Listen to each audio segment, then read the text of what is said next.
Hi, Kong Terry. Happy Friday. Pero talakayin lang natin to. Tama ba yung binasa namin na item?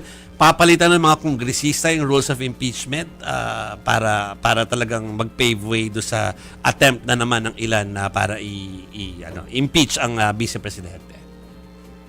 Wala naman hong pinalpa, no? Diyan po sa usapin po ng pagbabago ng rules. Okay. Kasi hanggang dulo ho, igigit po ng Kongreso na ang meron po exclusive power on impeachment ay ang legislature po. So, ibig sabihin, doon po sa pagtakbo ng proseso, Kongreso at Senado ang supreme sa bagay po na ito. So, pero, babalikan ho natin yung punto na ang totoo, umatras yung Korte Suprema.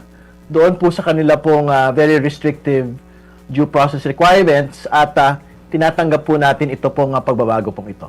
Okay, parang may pagkakaiba, no? Pero do you agree doon sa sinasabi ni SP Soto na parang the decision, yung first decision tsaka yung decision kahapon, parang ginawang mas mahirap for the lawmakers to na i-tackle ang mga impeachment cases?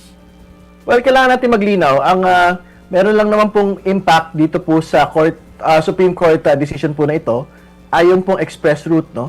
Okay. Ng 1/3 House member supporting an impeachment complaint going straight to the Senate. Yeah. Wala po itong impact doon po sa typical route through the House Justice Committee, which is the mode that we will undertake next week for the impeachment proceeding against President Ferdinand Bongbong Marcos Jr. So, meron lang po itong impact doon sa express route. But again, ang linilinaw po ng Korte Suprema dito po sa MR po na ito ay yung Kongreso pa rin po talaga yung magdedesisyon. May mga linatag lang ho sila ng mga dagdag pong mga rules, no? Which is una, kailangan po may kopya lahat po ng mga miyembro ng Kamara at kasama po yung mga ebidensya po nung pong complaint, no? Particular, ito pong mga pipirma po na 1/3 House members for an impeachment complaint. Tapos, pagka daw po sinalang po sa plenaryo,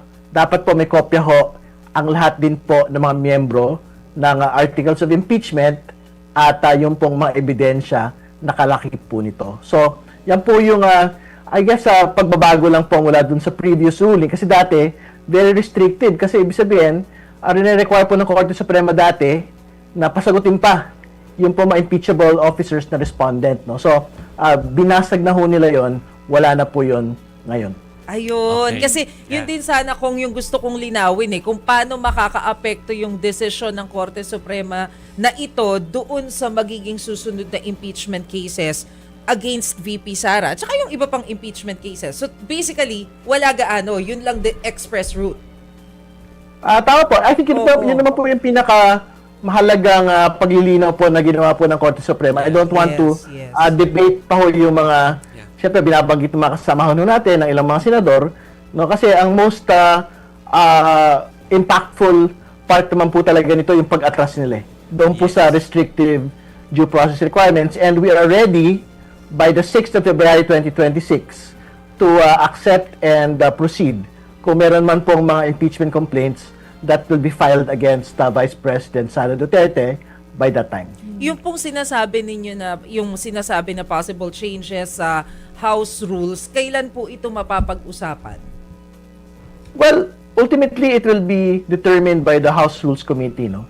At tingin ko naman po, speaking as a lawyer, speaking as a House member, tingin ko hindi naman po kailangan na i-incorporate pa ho in terms of actual provisions, no? Ito po nga guidelines ng Supreme Court. Actually, nag-iingat nga ho sila. Ang sinasabi nga ho ng Korte Suprema, meron po optionality. Ibig sabihin, they don't want to intrude into the prerogatives of the legislature of Congress, no? Particularly on our own impeachment rules, no? So, we will decide eventually kung do we want to place it as a provision or we will just follow po the due process guidelines of that decision in principle. Linawin ko lang din po kung yung express route na minention nyo po kanina, no? So, pagdating doon sa express route, pag yung 1/3 po nakuha na po ng 1/3 vote or pirma ba dapat doon sa isang sa articles of impeachment po, pwede na pong i-transmit diretso po sa Senado o dadaan pa rin po sa House Committee on Justice? Wala na pong ganon. Actually, nagbigay ho ng proposal yung pong Korte Suprema na ito po, pwede nyo idaan sa House Committee on Justice but only for particular instances and examples. Basically, kumbaga, sinasabi ko ng Korte Suprema, pwede ito, pero bahala kayo. No, yun po yung sinasabi. So basically, pagka may 1/3 signatures of all House members, ito po nga particular na impeachment complaint po na ito, pwede na ho nga ipasok yan as a part of the order of business at the level of the plenary. At kung meron hong support at the level of the plenary, 1/3 House members, at inapprove po ito ng plenaryo, diretso na po yan sa Senado ulit for trial. So, basically, yun po yung more or less paglilinaw pong ginawa po ng Korte Suprema. So, gusto lang po talaga nilang tiyakin na yung pong sinasabi nilang constitutional due process requirements ay magagampanan po ng Kongreso, which is basically copies of the draft articles of impeachment, including the evidence that are accompanying this particular complaint. So, kailangan pa rin po, may kopya po bawat kongresista dun sa mga articles of impeachment, nakikita po yung mga evidence. Kasi yung concern po ni SP Soto ay, paano yan kung kailangan babasahin ng bawat miyembro ng House of Representatives?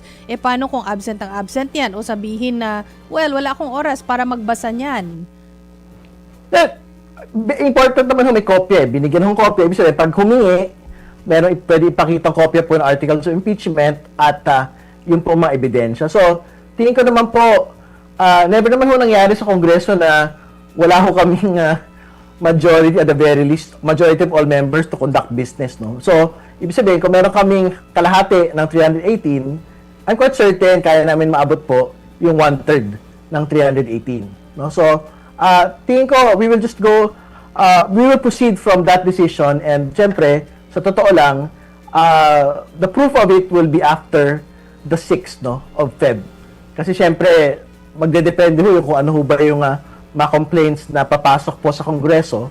Kasi syempre, kung wala ka ng 1/3 House members, no, walang express route na pinag-usapan. So, kung sino man ho yung magka-file, for example, ng impeachment complaint by the 6th of Feb, moving forward, pwede yung typical route po yan to the House Committee on Justice.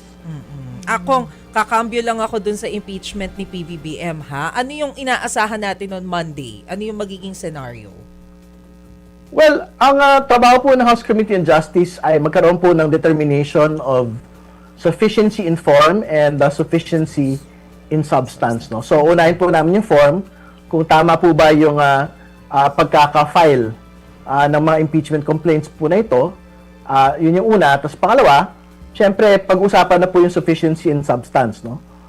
So, ibig sabihin nun, yung pong mga detalye, nung pong mga allegations na po sa mga iba't ibang mga impeachment complaints. Okay. So, once na-determine na po yun, what's next? At syempre, kung na-determine ho una, we have to vote on sufficiency in form. So, approve or disapprove ho yun. Majority ang required po for that, majority of the committee members. Second, determination po of substance. Sufficiency in substance. So, majority vote din po of the Justice Committee po yun. So, as soon as you get a majority vote, it goes to plenary, it gets approved. Siyempre, if it gets approved at plenary, pupunta po yun sa Senate na po for trial. Pero siyempre, if it doesn't get a majority vote at the level of the committee, and then it dies there.